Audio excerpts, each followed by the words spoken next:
वंदना के बाद प्रस्तुत करने जा रहे हैं विवाह संस्कार का दूसरा चरण यानी सुहाग। माँ का पूजन करने के बाद सुहाग की याचना के लिए चलते हैं।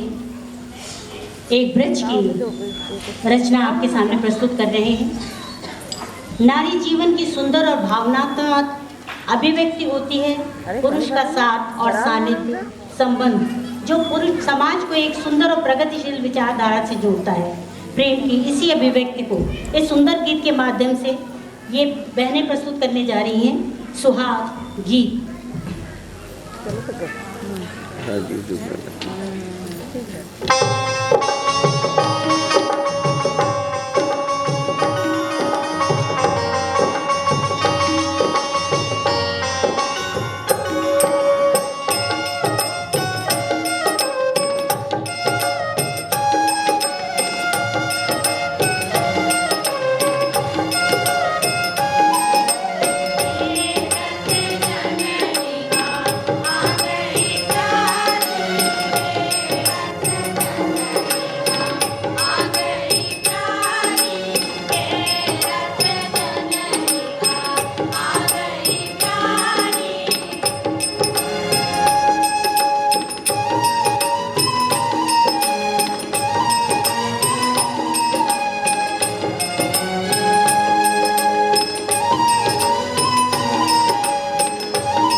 सुहाग, रुक्मिन का सुहाग, और इसके बाद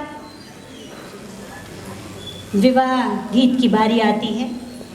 बेटी जब जन्म लेती है तो कहा जाता है कि घर में लक्ष्मी आई है।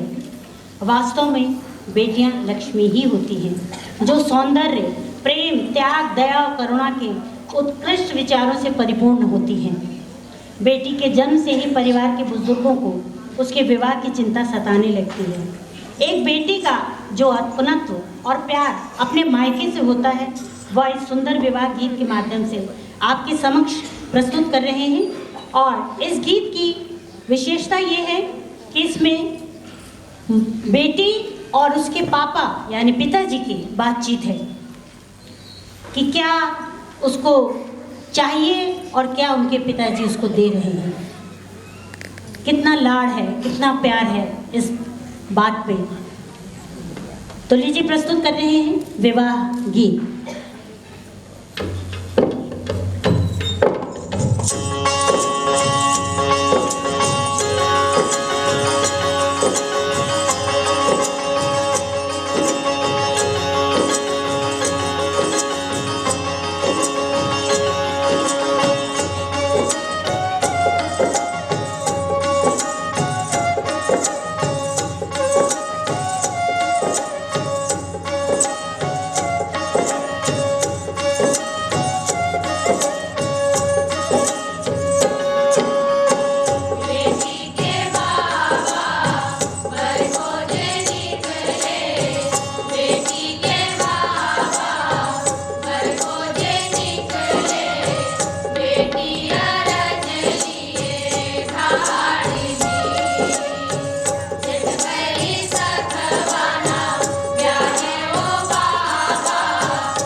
गर्मी के दिन सूरज ऐसे तपी है।